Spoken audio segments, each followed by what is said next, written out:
नमस्कार, बहुत बहुत स्वागत करता हूं मैं आपका YouTube चैनल के इस प्लेटफॉर्म बिज टारगेट एकेडमी में। हिंदी भाषा का विकास हमने टॉपिक शुरू किया हुआ है, जिसमें कि हमने पिछले टॉपिक में हिंदी भाषा में जो उसकी बोलियां हैं हिंदी की, वो हमने डिस्कस की थी। उसमें हमने 5 तरीके की बोलियां डिस्कस की थी, चाहे वो पश्चिमी हिंदी हो, पूर्वी हिंदी हो, बिहारी हिंदी हो, राजस्थानी हो और पहाड़ी हिंदी हो। ठीक है, ये 5 बोलियां हमने डिस्कस की थी और 5 भाषाएं उपभाषाएं जो हिंदी की थी वो डिस्कस की थी और उनकी जो बोलियां हैं वहां पर। ठीक है, आज हम राजभाषा के रूप में हिंदी का विकास डिस्कस करने वाले हैं। इससे अक्सर क्वेश्चन देखने को आपको मिलता है एग्जाम में। तो जो राजभाषा क्या होती है, जिसमें शासन के कामकाज होते हैं, उसको राजभाषा बोलते हैं। मातृभाषा अलग होती है और राजभाषा अलग होती है। ठीक है, देखिए, जो अशोक के टाइम पे जो राजभाषा थी वो पाली थी। ठीक है, पाली में उस टाइम जो शासन का कामकाज हुआ करता था वो पाली में हुआ करता था। उसके बाद जब मोहम्मद गौरी ने आक्रमण किया था, उसके बाद से लेके और अकबर काल से जस्ट पहले तक जो राजभाषा हुआ करती थी उस टाइम हुआ करती थी हिंदी। ठीक है, उस टाइम हुआ करती थी हिंदी।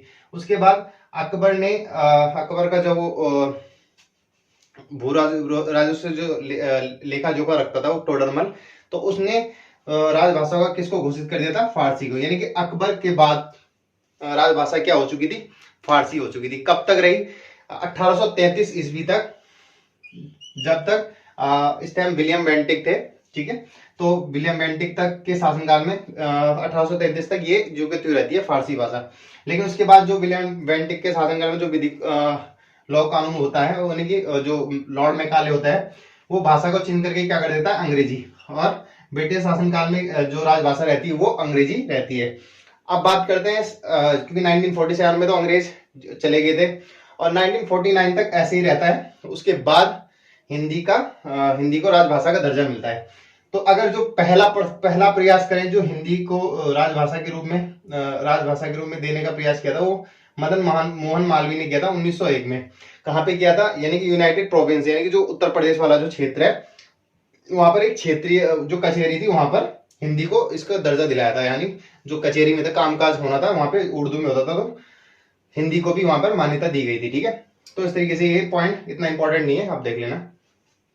उसके बाद बात करते हैं जो हिंदी के जो राजभाषा का जो दर्जा मिला था, वो सबसे पहले कब मिला था? 14 सितंबर 1949 को राजभाषा का दर्जा मिला था। जो संविधान सभा में जो प्रस्ताव पारित किया था वो किया था गोपाल स्वामी अयंगर ने। ठीक है, गोपाल स्वामी अयंगर द्वारा संविधान में क्या किया गया था? प्रस्ताव पारित किया गया था, यानी कि हिंदी को राजभाषा बनाने के लिए 14 सितंबर 1949 को मान्यता दी गई। उसके बाद राजभाषा आयोग का गठन हुआ। 7 जून 1955 को क्या दी गई थी? राजभाषा आयोग का गठन होता है। उसके बाद जो राजभाषा अधिनियम आता है वो आता है आपका 7 मई 1963 ईस्वी को राजभाषा अधिनियम आता है। तब उस टाइम जो संविधान सभा के जो निर्माता था उन्होंने बात की थी कि 1963 तक हम मतलब जो राजभाषा का जो सारा कामकाज होगा वो हिंदी में कर देंगे, लेकिन ऐसा हो नहीं पाया। तो इसके फलस्वरूप जो राजभाषा हमारी हुई, क्योंकि सारा काम अंग्रेजी में होता था, तो इन्होंने बोला था कि हम हिंदी में कर देंगे, लेकिन ऐसा हो नहीं पाया। तो हिंदी और अंग्रेजी को क्या कर दिया गया? राजभाषा के रूप में दर्जा मिल गया। ठीक है, तो ये 2 भाषाएं आपकी। उसके बाद बात करते हैं जो आर्टिकल है, कौन कौन से आर्टिकल हैं जो एग्जाम में अक्सर पूछा जाता है, यानी कि जो राजभाषा से संबंधित आर्टिकल है हिंदी से संबंधित, वो देख लेते हैं। तो आर्टिकल 343 में जिसकी चर्चा है, आर्टिकल 343 राजभाषा कौन सी होगी? हिंदी। ठीक है, हिंदी की चर्चा है। ठीक है, राजभाषा हिंदी। किसकी चर्चा है? राजभाषा हिंदी की। आर्टिकल 343 के अनुसार राजभाषा हिंदी और लिपि देवनागरी होगी। ठीक है, लिपि क्या होगी? देवनागरी।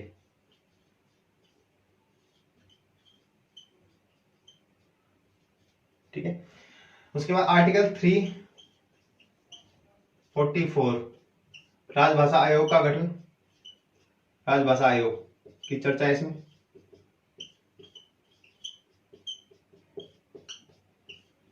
उसके बाद आर्टिकल 350 में जो शिक्षा दी जाएगी, वो जो प्रारंभिक शिक्षा होगी वो किस में दी जाएगी? आपकी मातृभाषा में।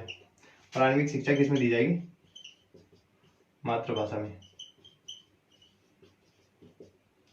ठीक है, तो ये 3 आर्टिकल है जो इंपॉर्टेंट है और एग्जाम में अक्सर पूछे जाते हैं।